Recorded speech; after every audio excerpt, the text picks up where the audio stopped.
¿Cómo están? Buenas tardes. Hola, buen día. Bienvenido. En el horario de la frontera entre la mañana y la tarde. Bueno, ¿cómo vienen? Bien, ya deben estar un poco cansados. No, todo bien. No. Bueno, Bien, bien. bueno, me alegro. Bueno, ustedes dirán cómo quieren que hagamos. Vamos directo a la presentación. Yo tengo algo para compartir pantalla. Sí, lo que vos hayas planificado nos parece bien, ¿así? ¿Sí? Bien, bueno, perfecto. Entonces voy a compartir. Yo ya tengo cargada acá la presentación. A ver si me permite.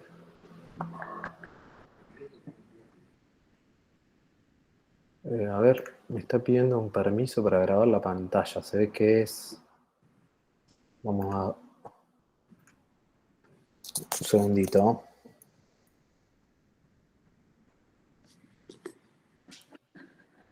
Ahí está. A ver, voy a salir y voy a volver a entrar porque no me dice como que no puede grabar la pantalla. Salgo y vuelvo a entrar. Muy bien.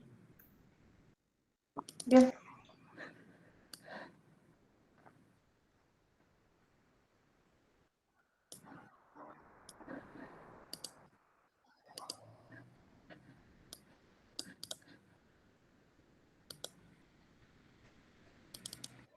Estás muteado, Mauricio, sí.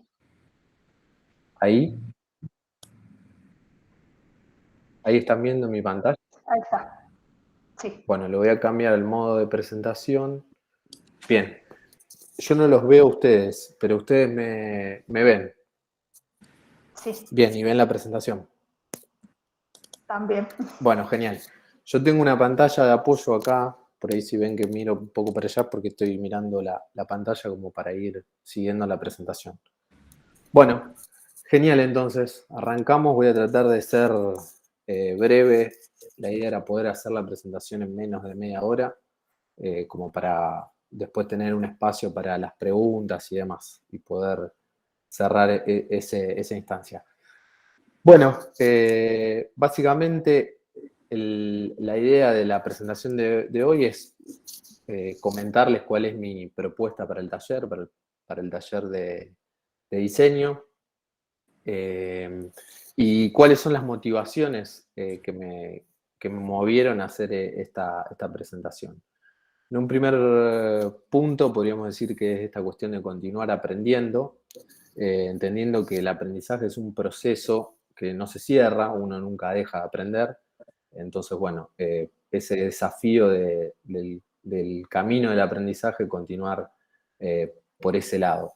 La segunda de las motivaciones tiene que ver con el diseño de soluciones, esto de poder diseñar soluciones con otros y otras, revalorizando el valor que tiene lo colaborativo. Más adelante vamos a ver algunas cuestiones vinculadas a ese concepto. Y creo que esta es una idea que atraviesa toda la propuesta, la idea de la coproducción, la idea del trabajo en equipo, de poder pensar la propia individualidad sumando a algo colectivo, ¿no? Y lo último tiene que ver con la construcción de una nueva ética profesional. Creo que estamos atravesando un momento bastante complejo, un tiempo, digamos, donde, digamos, parafraseando a Benedetti, cuando creíamos que teníamos todas las respuestas, nos cambiaron las preguntas y estamos un poco buscando cómo encontrarnos nuevamente o para dónde tendrían que ir las profesiones y demás, y también más después de la pandemia, que fue un acelerador de proceso y un cimbronazo muy fuerte. Entonces, bueno, creo que es esperable que una carrera que comienza en el año 2023, ¿no? Que va a empezar el año que viene, una carrera que es netamente del siglo XXI, si se quiere, tendría que formar un profesional joven, un profesional egresado desde la universidad pública, seguramente tendrá que estar formado en los principios de la sostenibilidad, de la diversidad, y tiene que asumir un compromiso irrenunciable, si se quiere, en algún punto con la idea de la verdad. Ahora vamos a ver que ese concepto, el concepto de la verdad, es un concepto que está hoy en día muy discutido y en disputa. Entonces, bueno, como para contextualizar dónde estamos parados, por decirlo de alguna manera, y reforzando esta idea que tiene que ver con la importancia que se le da a la lectura de los contextos, ¿no? Desde el mundo visual o desde el mundo de la comunicación también. Eh, Básicamente hay como tres pilares o tres fenómenos que se pueden visualizar. Uno tiene que ver con esto que ponemos acá del universo de datos, la idea de que flotamos, si se quiere, en un universo de datos, y está vinculada a la producción de información, ¿sí? Y ahí creo que hay dos procesos que nos permiten hacer esta lectura. Uno tiene que ver con la socialización del acceso digital, ¿sí? Todo el proceso vinculado a la cantidad de dispositivos y el incremento y la democratización en el acceso a Internet, en este caso principalmente, que es una de las fuentes principales de producción de datos, y la incorporación de soluciones tecnológicas, con herramientas como por ejemplo el procesamiento de grandes volúmenes de información. Entonces aparecen estas nociones de Big Data, de inteligencia artificial, de cálculo computacional, que permiten esto, generar una masa de datos enorme que día a día se van produciendo. Entonces, esa masa de datos, ese universo de datos, genera estímulos visuales. Podríamos decir que estamos inmersos en un proceso de hiperestimulación visual, donde se nos exigen competencias de lectura cada vez más sofisticadas y que están sujetas a un proceso de cambio permanente. Y ahí me parece que aparece un concepto que es clave, que tiene que ver con la atención humana. La atención humana como bien escaso, digamos. Hay algunos autores que trazan un paralelismo entre la atención humana y los datos como una especie de commodity, digamos, como un nuevo commodity que podría vincularse, por ejemplo, al petróleo o a algún otro bien material por el valor que producen esos datos, ¿sí? Y cómo cada vez nos cuesta más o en algún punto cómo procesamos esa información y la atención humana se vuelve un valor fundamental al que apelan todos los discursos, mensajes, productos visuales que vemos. Todos intentan capturar esa atención humana que es cada vez más difícil de conquistar, si se quiere. Bien, esta infografía me parece que es muy interesante. Este es un científico danés que trabaja mucho en temas que hacen a la difusión de la ciencia. Y acá él traza un paralelismo entre los 5 sentidos y la tasa de transferencia que tiene cada uno de los sentidos.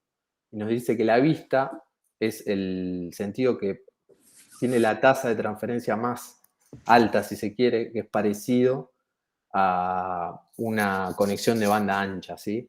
Y, por ejemplo, el gusto tendría la tasa de transferencia de una calculadora de mano, una vieja calculadora de mano, ¿sí? Bueno, vamos a continuar. Decíamos entonces también esta cuestión del sentido en disputa respecto de la verdad, respecto de los discursos, y me parece que la cuestión visual ahí tiene un lugar saliente, ¿no? Entonces aparecen este tipo de fenómenos, por ejemplo, que acá vemos, el reemplazo de una cara por otra en lo que se llama el deepfake. Acá vemos a Jim Carrey reemplazando a Jack Nicholson en una escena del Resplandor. A lo mejor lo vieron ese video, tuvieron la oportunidad de verlo. Montan escenas de la película reemplazando una cara por otra y construyen un relato nuevo, si se quiere. Entonces, en algún punto, bueno, y ese tipo de fenómenos que después derivan en estas cuestiones vinculadas a las fake news o todo lo que ha pasado con la radicalización de algunos movimientos políticos, sociales, ideológicos dentro de redes como 4chan o Reddit en Estados Unidos y que derivaron en uno de los episodios más complejos, que fue la toma del Capitolio, que fueron movimientos que efectivamente se produjeron a partir de las redes sociales y ese tipo de foros de discusión y demás, pasaron de lo virtual a lo real. Entonces, bueno, en algún punto podríamos decir que nos está empezando a costar un poco reconocer qué es lo real o dónde está lo real o cómo diferenciar lo real de lo falso. por decirlo de alguna manera. Y creo que ahí en ese punto lo visual tiene un valor fundamental y preponderante. Entonces, bueno, vamos a traer algunas ideas de algunos autores con los que quizás no estemos completamente de acuerdo o nos sirvan como una especie de provocación para nosotros mismos y poner a discutir algunas cuestiones. Por ejemplo, aparecen estas nociones de Carlos Carpintero, que él nos dice que diseñar es proponer. Y nos hace esta pregunta: ¿qué diseña el diseño gráfico si no diseña comunicaciones? Algo más pequeño y humilde, una propuesta de lectura. Efectivamente, yo creo que ese es el camino correcto, que efectivamente el diseño es una propuesta de lectura, una hoja de ruta, una invitación a recorrer, una estrategia en definitiva. Una estrategia que, como vemos aquí, es un concepto que procede del ámbito militar, ¿sí? Es una acción que tiene determinados fines, que tiene determinados objetivos y que se planifica a partir de determinados recursos. Pero bueno, así como existen diversos objetivos, no existen solamente una manera o una estrategia para lograr esos objetivos. Yo, por ejemplo, podría ir desde un lugar al otro siguiendo este camino, o este, o esta podría ser otra alternativa, ¿sí? Para ir del punto A al punto B, tengo distintos caminos por recorrer y puedo elegir o tomar cada una de esas alternativas. Entonces, bueno, aparece esta idea de que el diseño gráfico no diseña la comunicación, ¿sí? Es la idea de Carlos Carpintero, sino que la comunicación no se deja la comunicación no se deja diseñar. Yo en ese punto ahí me permito discutir esta idea, la idea de la comunicación como algo indomable, como algo que no se deja diseñar, sino me parece que quizás no se deje diseñar, pero se puede planificar. Y acá aparece otra vez la noción de estrategia, tomado desde la idea de Sandra Mazzoni, que es una comunicadora estratégica de la Universidad Nacional de Rosario, de la Escuela de Comunicación Estratégica de la Ciudad de Rosario, donde yo me formé, y creo que nos da estas pistas o estos indicios para pensar la estrategia de una manera bastante interesante. Entonces nos dice que es una intención de transformación en cierta dirección, con objetivos de transformación que se construyen con los otros, una intención de incluir la diversidad, o sea que hay un reconocimiento del otro en la definición, un diseño e implementación de esa estrategia, digamos. Tanto, el reconocimiento del otro en la definición, en el diseño y en la implementación de la estrategia, o sea, inclusión de la diversidad del otro. Y por último, el foco puesto en los procesos más que en los productos. Entonces, bueno, si nosotros tuviéramos que comenzar a desandar ese camino de una estrategia de comunicación vinculado a un desarrollo visual, creo que el primer aspecto que deberíamos trabajar es el aspecto de la multidimensionalidad de la comunicación, ¿sí? La comunicación operando en esto que dice acá en 3 dimensiones. Y ahí retomamos esta idea de que, como dice esta cita, en el análisis de la realidad social nos encontramos con 3 tipos de estructuras y 3 tipos de lógicas diferentes y con reglas propias: las fácticas, las significativas y las motivacionales. Nos proponemos avanzar en un abordaje múltiple integrando lo material, lo simbólico y lo afectivo. ¿Sí? Creo que en ese punto, en lo afectivo, en lo motivacional, en lo emocional, es donde debemos hacer el mayor trabajo, ¿sí? Trabajar sobre esa dimensión de la comunicación. Retomando esto, podemos pensar que la fijación de los objetivos nos permite definir nuestra estrategia y también evaluar posteriormente la efectividad de las acciones que vamos a realizar. Hacer, como dice acá, no se trata solamente de concientizar ni de cambiar una conducta social, ¿sí? Quizás eso sería un objetivo demasiado pretencioso, cambiar una conducta social. De lo que creemos que se trata es de hacer pequeños aportes que puedan sumar a un fin mayor, ¿sí? Entonces aquí aparece la idea de ecosistema visual. Lo ponemos en duda porque no, quizás podemos discutirlo y pensarlo, si efectivamente se trata de un ecosistema visual o de un sistema visual, ¿sí?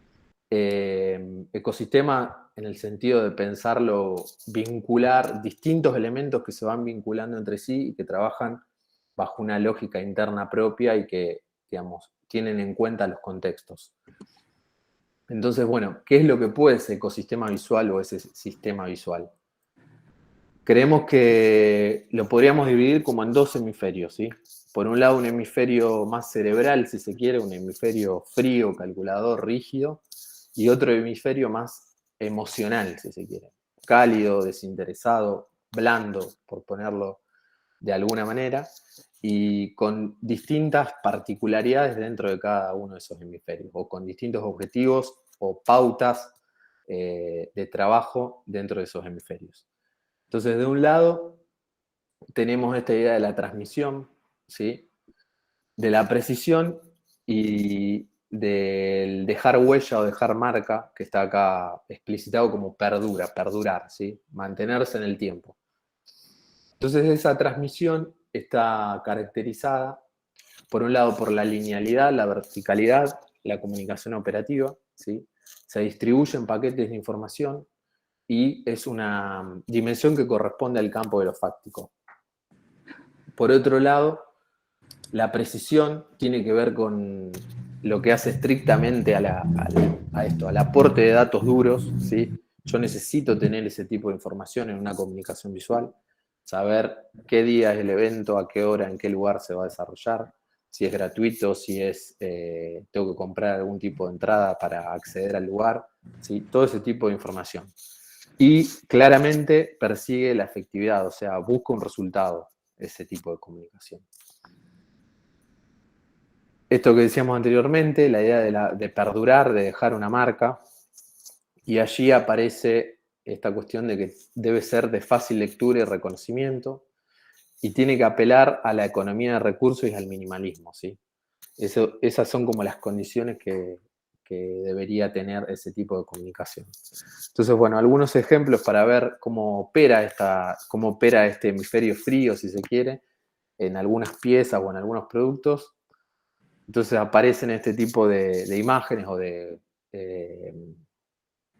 más que imágenes, serían iconos ya, pues se convirtieron en iconos, que uno puede tomar a cada uno de estos iconos en reemplazo de un concepto, ¿no? Entonces, por ejemplo, aparece Madrid, aparece Río de Janeiro, aparece Rosario, ¿sí? Y uno a simple vista ya reconoce de qué se está hablando, de qué se trata, a dónde nos está llevando este producto visual.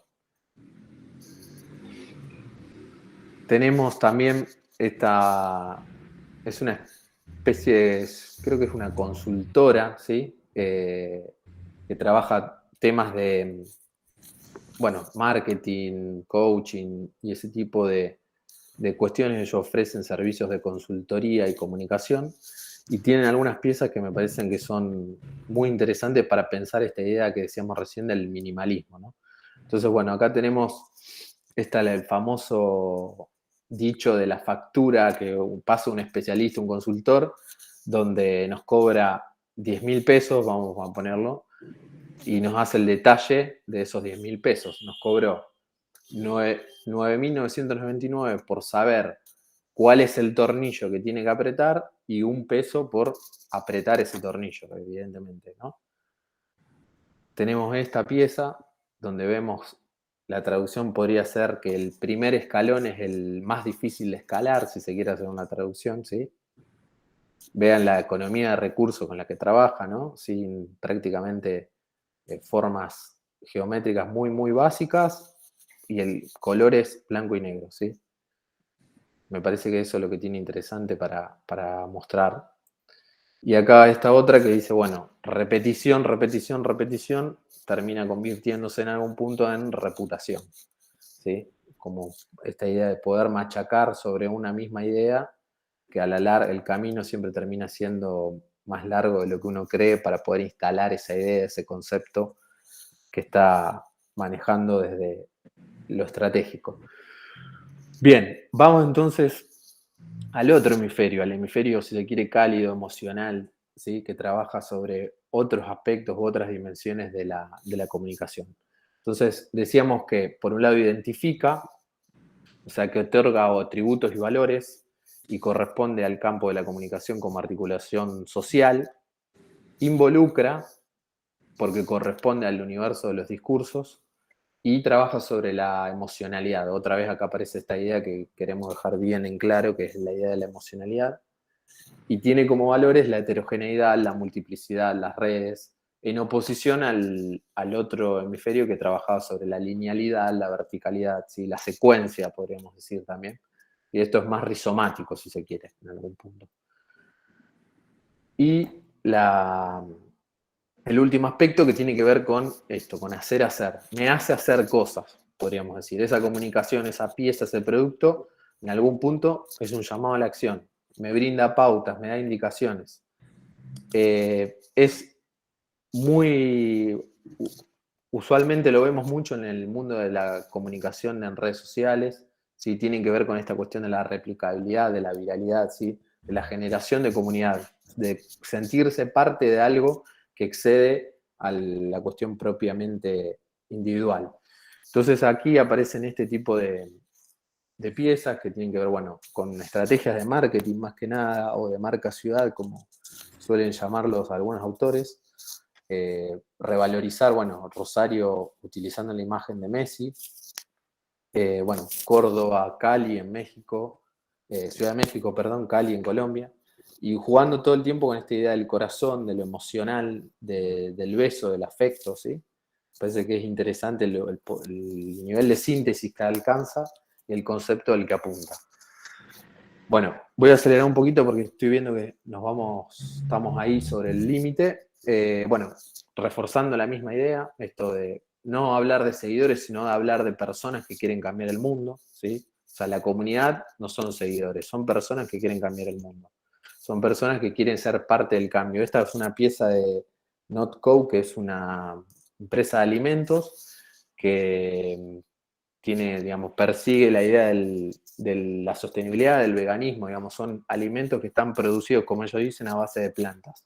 Hamburguesas, creo que tiene una línea de aderezos y demás, sin ningún tipo de materia prima animal, podría ser. Bueno, otro ejemplo que me parece que es interesante, este es más actual. Hace poco el Club Nacional de Fútbol en Uruguay generó una campaña en redes sociales para convencer en algún punto a Luis Suárez, que es como una de las figuras de Uruguay, de la selección de Uruguay, para que vaya a jugar al club del cual había nacido, a Nacional. Y bueno, y se generó todo un revuelo en redes. La estrategia de esto consistía en generar ese avatar que se ve ahí, cada usuario ponía ese avatar, el hashtag Suárez a Nacional, digamos, generaron toda una movida y parece como que en definitiva le terminaron convenciendo de que vuelva al club de que había surgido. Esta es otra de las piezas que, bueno, estuvo muy en boga en este tiempo, tiene que ver con el aborto, con el aborto legal, la sanción de la ley, ¿sí? Una campaña de Amnesty Internacional o Amnistía Internacional. Sí, bueno, y que refuerza otra vez, acá aparece la imagen del corazón, me parece que es una buena síntesis del corazón y el hashtag, o sea, esto, la emocionalidad puesta en acción. El hacer a través de esta cuestión de inundar las redes con ese hashtag para poder provocar algún tipo de agenda en la discusión pública. Entonces, bueno, como para ir cerrando, creo que la propuesta que estamos haciendo se basa como en tres pilares o tres aspectos principales. Uno era este que decíamos al principio de la colaboración, la idea de poder pensar, mudar hacia otro modelo, ¿sí? Pasar del modelo yo-yo, o sea, esto que se rige bajo la lógica del yo lo pensé, yo lo diseñé, yo lo hago, ¿sí? Que es un modelo claramente de decisión individual, y pasar hacia un modelo de coproducción, que es un convite, una invitación a la construcción colaborativa. Un modelo claramente de decisión colectiva y que puede tener, pensando, ¿no?, en el trabajo, por ejemplo, con los estudiantes y demás, algunas digamos, instancias de trabajo, esta que sugerimos acá, trabajo en taller, trabajo en gabinete, análisis de casos, ¿sí? Trabajar sobre la idea del prototipado, de workshop, ¿sí? Pensarse en equipo y trabajar sobre alguna práctica situada, ¿sí? O cómo ejecutar una solución puntual a una situación problemática que debemos resolver. El otro aspecto tiene que ver con la audacia, ¿sí? Creemos que ahí recaba de gran parte de lo que de la propuesta que estamos haciendo. La audacia en el sentido o vinculada a la experimentación, a la búsqueda creativa, ¿sí? Poder servirse de otros enfoques disciplinares, teóricos, científicos. Por ejemplo, acá nosotros ponemos el ejemplo de la gastronomía. La gastronomía tiene algo muy interesante que es cómo se forman los equipos de trabajo. Tienen una lógica muy bueno, el chef es como el que marca la pauta y va dando las instrucciones y cada pieza del equipo es prácticamente un mecanismo de relojería, cómo funciona una cocina de un restaurante, donde hay un chef que marca las pautas. Entonces creo que de ese tipo de experiencias se puede aprender mucho. Del mundo de la moda también tiene muchas experiencias interesantes de las que se puede aprender sobre el trabajo en equipo. Y la idea de poder proponer nuevas agendas de discusión, que está vinculado con esta cuestión de la experimentación, ¿no? Nuevas agendas de discusión en el sentido de, por ejemplo, proponer nuevos temas para el abordaje, proponer, post pandemia han aparecido un montón de cuestiones vinculadas, no sé, por ejemplo, al teletrabajo, al mundo de los cuidados, ¿sí? ¿Qué hacemos, digamos? ¿Cómo han cambiado algunas funciones sociales que nos obligan a plantear todo un replanteo de lo que era, qué implicaba trabajar para nosotros? Y por otro lado, me parece que es interesante ver esta cuestión de la generación de contenidos que están apareciendo innovadores, si se quiere, ¿sí? Toda una generación de productores de contenido, generadores de contenido, como ellos se suelen llamar, y que tienen que ver con la hibridación de los lenguajes, ¿sí? El lenguaje visual con el audio, entonces un mismo contenido tiene como distintas bajadas a distintas plataformas, puede tener la misma charla, por ejemplo, entrevista, puede verse en un canal de YouTube y a la vez se escucha en una lista de Spotify, ¿sí? Y creo que ahí lo visual juega un papel fundamental, ¿no? El relato visual apoyando otro tipo de contenidos que quizás sean más vinculados al audio o a la palabra escrita o lo que fuera. Bien. Y por último, esta idea del compromiso que decíamos al comienzo, que tiene que ver con una, si se quiere, una nueva ética profesional de los que estamos vinculados al mundo del diseño, de la comunicación, de lo visual, como querramos llamarlo. Y que tiene que ver básicamente con algunas ideas, accesibilidad e inclusión visual, ver de qué manera podemos generar productos y piezas que tengan en cuenta la disminución visual, que busquen que sean más accesibles páginas web, por ejemplo, el caso de las páginas web accesibles, que ya hay algunas pautas de trabajo, reforzando algunos aspectos, por ejemplo, para la disminución visual con una capa de sonido, digamos, con ayudas de sonido para botones, o bueno, ese tipo de cuestiones. Retomar esta idea que decíamos del compromiso con la verdad, que marcábamos al principio, creo que esa es una idea irrenunciable, y ir hacia un modelo más sostenible, donde podamos empezar a cuidar un poco más el papel. Hay un montón de iniciativas y de proyectos que tienen que ver con esto, pero bueno, creo que todavía hay que hacer un recorrido para darle más valor a la pantalla que al papel, ¿sí? Sé que a veces no se puede, que hay productos que requieren la impresión en papel, pero bueno, buscar estrategias que nos permitan ir hacia ese lugar. Bien, entonces, para el taller tenemos como dos cuestiones, un qué y un cómo. El qué es el que tiene que ver con el comprender haciendo. Decíamos la importancia de reconocer los contextos en los que está situada la práctica y pensar y diseñar pensar, diseñar y ejecutar soluciones, ¿sí? Básicamente eso. Y por otro lado, la innovación y la coproducción, vinculado necesariamente a la experimentación y la colaboración, esta idea de poder hacer con otros y otras, y donde lo que adquiere un valor fundamental en este punto sea el de la audacia, ¿sí? El de animarse a más, buscar creativamente, pensar fuera de la caja, como se dice, y poder revalorizar esa cuestión. Bueno, en definitiva, lo que buscamos, digamos, o lo que intentamos con esta propuesta es, creemos que estamos en la frontera, si se puede decir, de otra profesión, o de una nueva profesión, o una profesión, siglo XXI, donde podamos ser capaces de producir responsablemente y sosteniblemente otro tipo de contenidos, y donde podamos incorporar nuevas miradas, ¿sí? Nuevas miradas que tienen que ver, por ejemplo, con esto que podríamos decir miradas desde el sur, ¿no? Miradas que tienen que ver con el desarrollo de nuestro continente, digamos, de otro tipo de visiones latinoamericanas, argentinas, regionales del diseño, que muchas veces no han sido tenidos en cuenta, y poder pensar de qué manera podemos incluir la diversidad, ¿sí? Y esto que decíamos en algún momento, la otredad. Entonces, bueno, siempre haciéndolo desde un compromiso irrenunciable con la verdad y desde una posición ética de la comunicación y del diseño visual. Bueno, ahí estamos. Dejo de compartir, así nos vemos. Bueno, ahí estamos.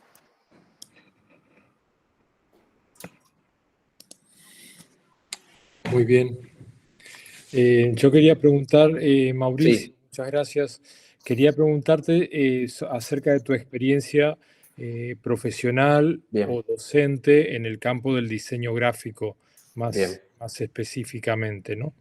Bien, respecto de mi experiencia profesional, yo formo parte de un equipo de trabajo que es el Instituto de Gestión de Ciudades.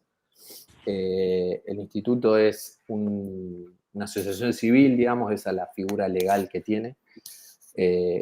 Trabaja más que nada en lo que hace al diseño y ejecución de políticas públicas urbanas y territoriales en distintas ciudades de Argentina y de otros, digamos, latitudes. Y yo soy el encargado o el responsable del área de comunicación, ¿sí? Entonces, bueno, mucha de mi práctica tiene que ver con el diseño o la realización de piezas de comunicación visual en distintos formatos y plataformas. Algunas tienen que ver con el desarrollo web, otras son piezas netamente visuales, gráficas, como podríamos decirlo, desarrollo de flyers o de publicaciones, ¿sí? O de brochures o dossieres de prensa en algunos casos, o también para otro tipo de instituciones. Y también otra de las patas que tenemos ahí muy fuerte es la de la participación ciudadana, ¿sí? Nosotros trabajamos mucho vinculado a ese tipo de procesos, y digamos, esta cuestión de la participación ciudadana requiere siempre de soportes gráficos para generar materiales para los talleres y demás, ¿sí? Aparte de eso, soy, digamos, diseño, tengo, digamos, un recorrido en algún tipo de vinculación más, si se quiere, a lo comercial del diseño, ¿sí? He trabajado en una desarrolladora que se llama Desarrollo More. Ahora no estoy trabajando allí, estuve trabajando desde el 2014 hasta el 2018, donde, bueno, ahí claramente era un trabajo vinculado a si se quiere, más marketing, ¿sí? O comercialización. Y también tengo experiencia en lo que es el desarrollo de piezas de diseño editorial, ¿sí? De publicaciones. Yo ahí en la carpeta que había colgado en el Drive les había dejado. Figura como editor. Sí, lo vi. bueno. Con una organización que se llama TNI, que es Transnational Institute, y ellos tienen, digamos, como distintos socios y generan más que nada reportes o informes vinculados tienen uno de los grandes temas que tienen de trabajo es los acuerdos comerciales a nivel internacional y cómo eso, digamos, cómo se vinculan a la cuestión judicial esos acuerdos comerciales y demás. Y después algún tipo de trabajo más vinculado a lo que es desarrollo de redes y de contenidos, que eso hoy en día está muy en boga. Después, algunas cuestiones vinculadas a docencia. Estuve trabajando ahora en pandemia con esta cuestión de la virtualidad, se abrieron como nuevas puertas y nuevas posibilidades. Estuve dando un seminario de comunicación, lo que se llama comunicación política o comunicación organizacional y diseño, en la Universidad Católica de Misiones. ¿Sí? He estado como docente invitado en la Facultad de Arquitectura acá de Rosario, en la Cátedra de Urbanismo.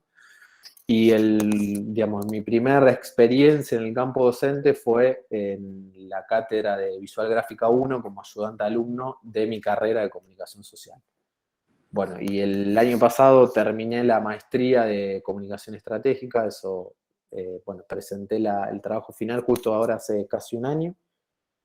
Así que, más o menos, en resumidas cuentas, ese es el recorrido por donde vengo. Muy bien. Nada más para mí es suficiente.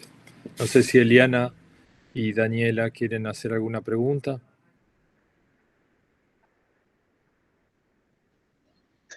Bueno, tomo la palabra, Daniela.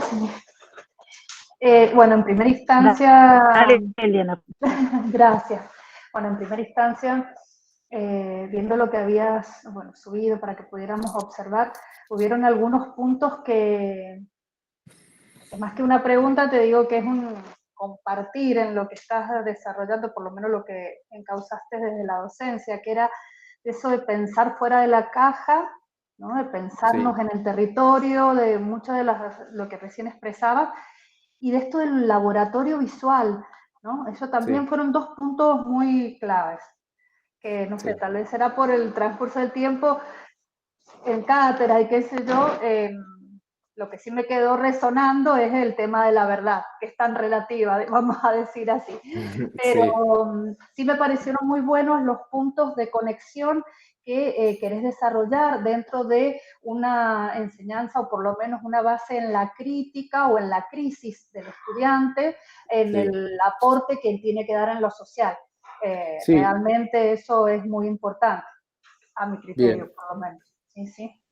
Sí, bueno, esa idea estaba, creo que tiene que ver con mi recorrido profesional, y la experiencia de trabajo que yo fui desarrollando, siempre muy vinculada a esto, al trabajo en equipo y al el desarrollo de una propuesta o de una intervención que esté muy anclada en lo territorial.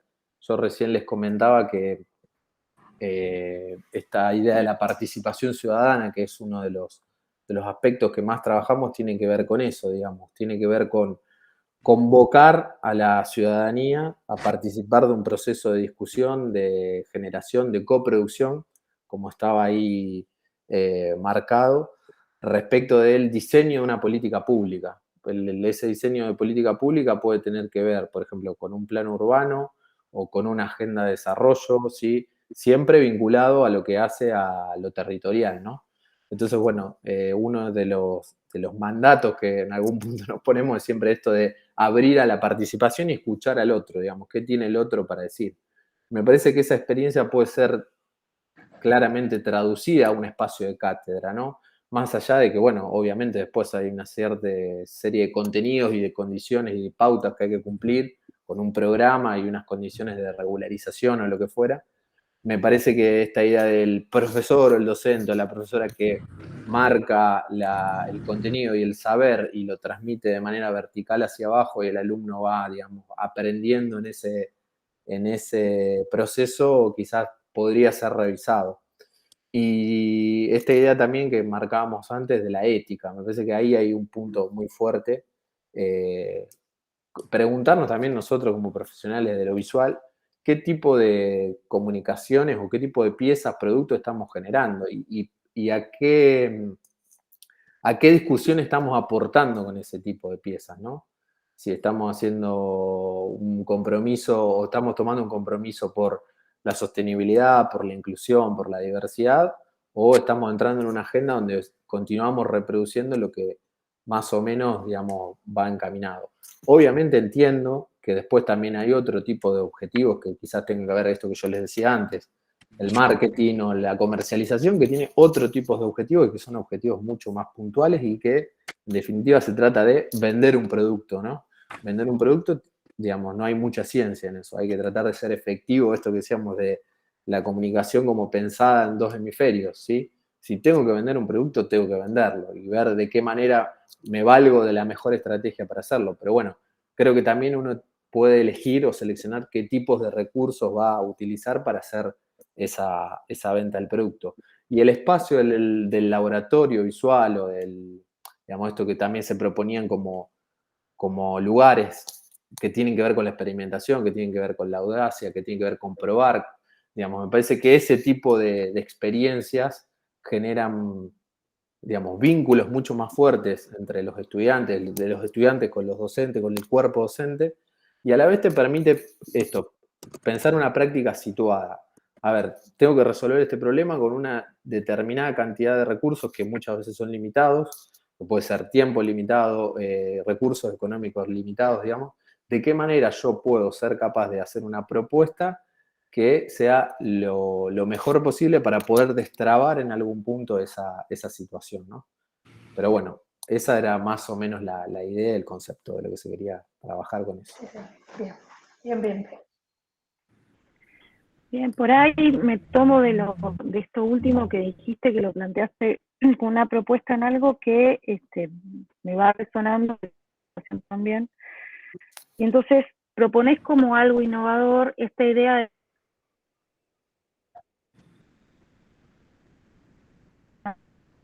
de que A ver, ahí se nos cortó un cachitito, quedó hasta innovador la Sí. idea de, y ahí se cortó.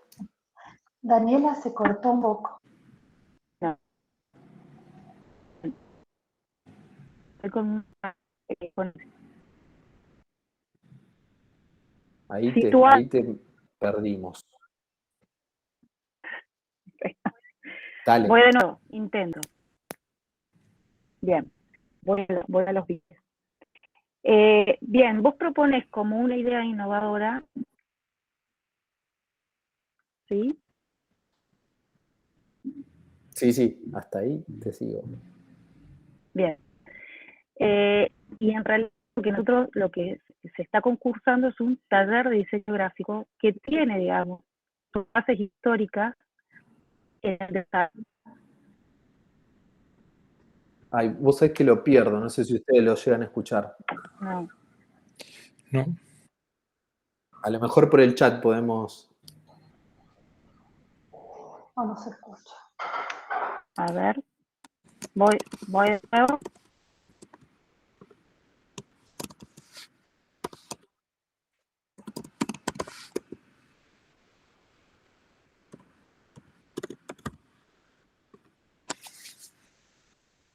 Creo, a ver, lo que entendí hasta donde llegué a escuchar. Vos decías que el taller tiene una serie de requisitos o de bases teóricas, históricas, creo que llegué a escuchar. ¿Puede ser que vaya por ese lado la pregunta?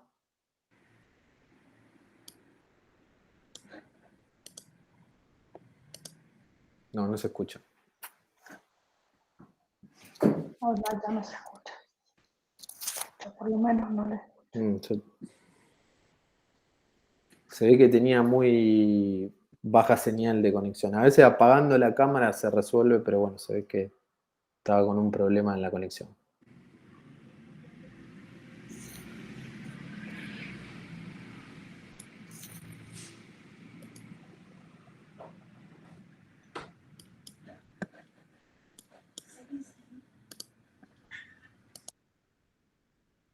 Vamos a ver si se puede volver a conectar.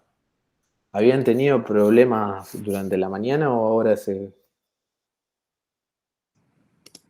Sí, había tenido problemas. Ah, a lo mejor sí, tiene alguna conexión que está...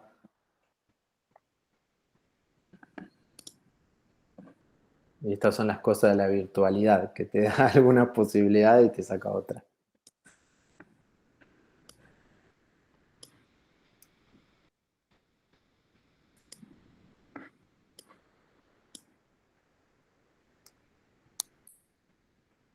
A ver, voy a ver si...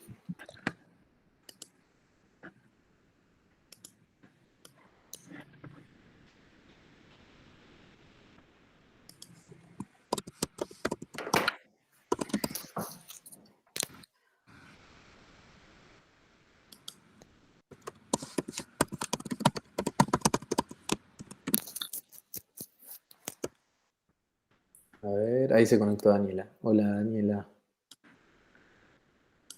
Ahí estoy, de nuevo. Ahí Es vamos a complicado ver el tema, si... Sí, una cosa sencilla. ¿Ahora me escuchan bien? sí, ahí te estamos Bien. escuchando bien. En definitiva, cortito y al pie. Vos proponés,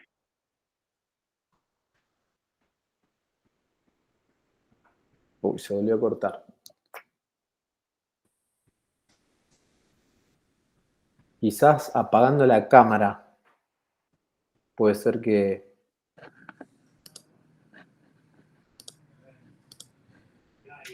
estoy de nuevo, ¿estamos? A ver, ahí estamos. A ver ahí. Vamos a probar ahí. Bien, entonces, pregunta sobre el hacer en laboratorios de experimentación visual, ¿sí? Sí, sí. O sea, plantear Oh, se corta.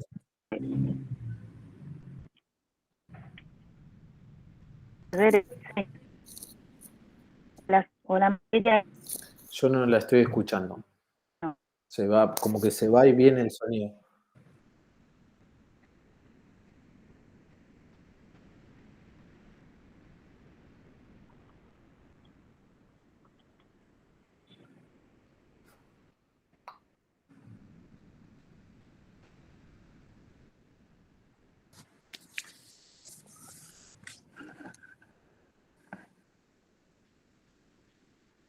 Daniela, ahí no te perdimos, no se desconectó de vuelta. No, se ve que tiene muy baja señal Ahí nos y se le está, pierde. mira, Mauricio nos está comunicando que va a tratar de conectarse por el celular.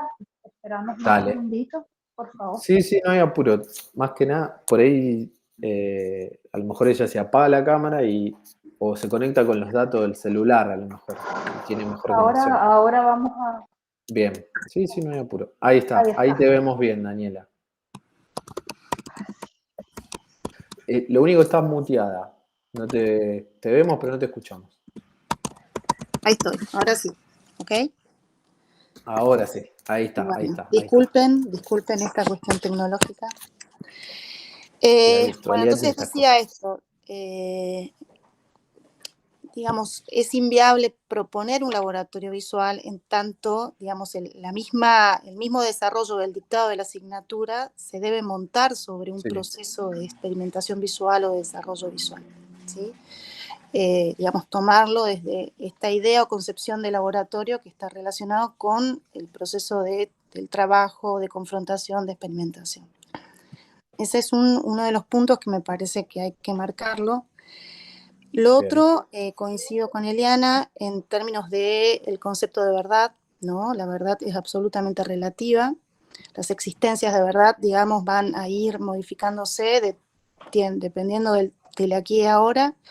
Y las instancias que van a provocar digamos, esas derivas de interpretaciones de verdades.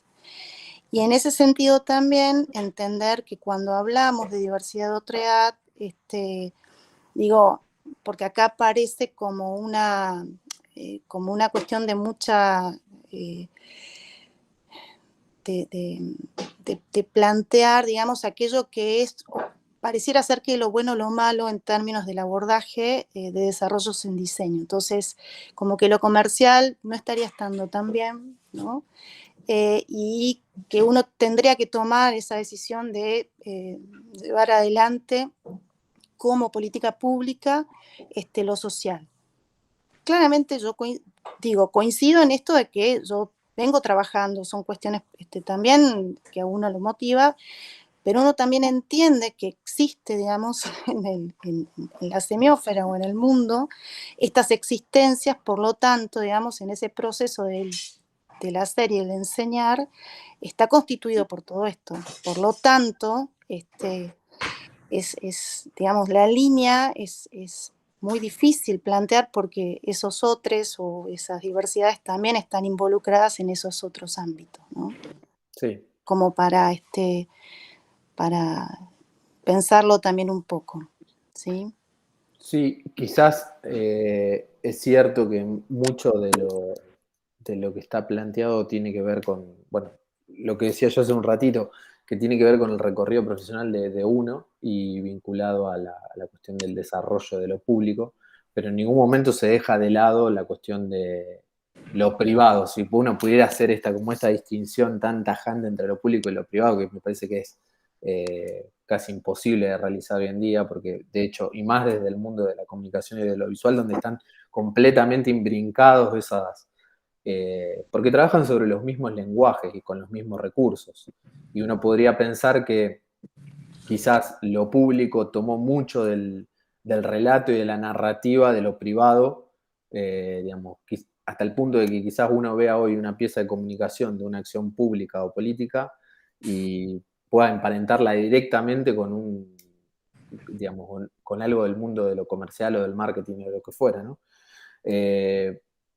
Estoy completamente de acuerdo con lo que vos planteás, digamos, no se trata de hacer esta distinción y ponerlo en términos de buenos y malos, digamos, sino de ver de qué manera complementar de alguna manera lo mejor de los dos mundos, si se quiere, o ver cómo podemos utilizar los mejores recursos, las mejores maneras de contar que tiene cada abordaje, pero bueno, también sabiendo que hay objetivos puntuales de comunicación que hacen a contar una campaña de bien público o vender un departamento. O sea, son dos cuestiones.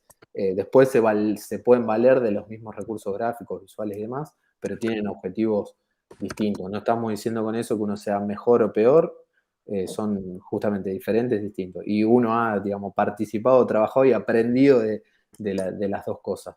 Pero bueno, sí, quizás sea interesante poder plantearlo.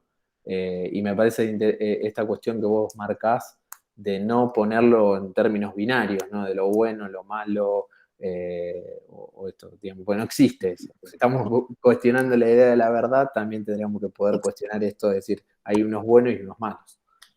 Sí, sí. Un poco más complejo todo, en algún punto. Bueno, fue difícil, digamos, tecnológicamente hablando, pero lo logramos. Gracias por la... No, por favor. Gracias, Mauricio. Bueno, nada, me desconecto y quedo a la espera. Les agradezco por el tiempo, sé que justo me tocó ser el último, por ahí es complicado, ya vienen con todo un recorrido de escuchar y prestar atención y bueno, por ahí se hace un poquito más complejo. Pero bueno, lo intentamos hacerlo lo más ágil y lo más rápido que se podía. Muchas gracias. A ustedes. Buenas estén bien. suerte. Chao, hasta luego. Hasta luego.